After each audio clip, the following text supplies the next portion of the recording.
आज आपण लोकशाहीचा मोठा अभिमान बाळगतो.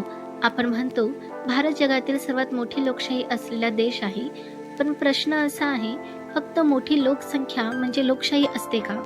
डॉक्टर बाबासाहेब आंबेडकर स्पष्ट सांगतात, लोकशाही म्हणजे केवळ मतदानाची पद्धती नाही, तर ती समाजाच्या जीवनाची पद्धती आहे. आज निवडणुका नियमित होतात, पण अन्याय थांबलेला नाही, विषमता कमी झालेली नाही, द्वेष संपलेला नाही. मग लोकशाही कुठे अडखळते? आज आपण बाबासाहेबांच्या विचारांच्या प्रकाशात लोकशाही टिकवणाऱ्या 5 स्तंभांवर चर्चा करणार आहोत. नंबर 1. संविधानिक नैतिकता. संविधान ही केवळ कायद्याची पुस्तिका नाही, ते एक नैतिक दस्तऐवज आहे. बाबासाहेबांनी संविधान बनवताना फक्त अधिकार दिले नाहीत, तर जबाबदाऱ्या दिल्यात.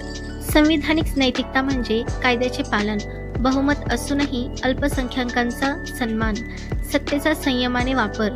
बाबासाहेबांचा इशारा लक्षात ठेवा, संविधान कितीही चांगलं असले तरी ते राबवणारे लोक चांगले नसतील तर लोकशाही टिकू शकत नाही. आज आपण पाहतो, कायदा आपल्या सोयीने वाकवला जातो. संविधानाच्या नावाने संविधानाचीच अवहेलना होते. ही स्थिती लोकशाहीला आतून पोखरते. नंबर 2. शिक्षण आणि विवेकशील नागरिक. बाबासाहेबांचे शिक्षणाविषयीचे विचार फार खोल आहेत. ते म्हणतात, शिक्षण हे दडपशाहीतून मुक्त होण्याचे साधन आहे. शिक्षण म्हणजे फक्त पदवी नाही, फक्त नोकरी नाही. शिक्षण म्हणजे तर्कशक्ती, वैज्ञानिक दृष्टिकोन, प्रश्न विचारण्याचे धैर्य.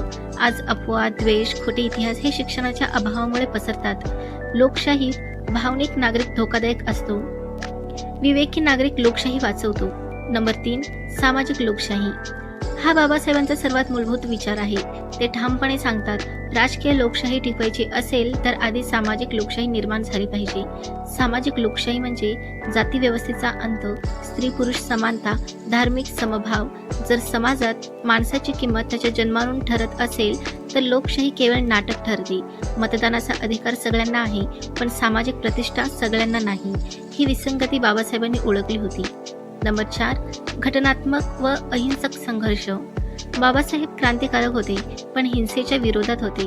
त्यांचा स्पष्ट विचार होता, घटनात्मक मार्ग उपलब्ध असताना हिंसक मार्ग स्वीकारणे चुकीचे आहे. लोकशाहीत आंदोलन असते, संघर्ष असतो, पण तो कायद्याच्या चौकटीत मानवतेच्या आधारावर विवेकाने केला पाहिजे. हिंसा लोकशाहीचा आवाज बंद करते.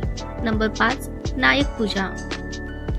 बाबासाहेबांचा सर्वात गंभीर इशारा, नायक पूजा ही लोकशाहीसाठी घातक आहे.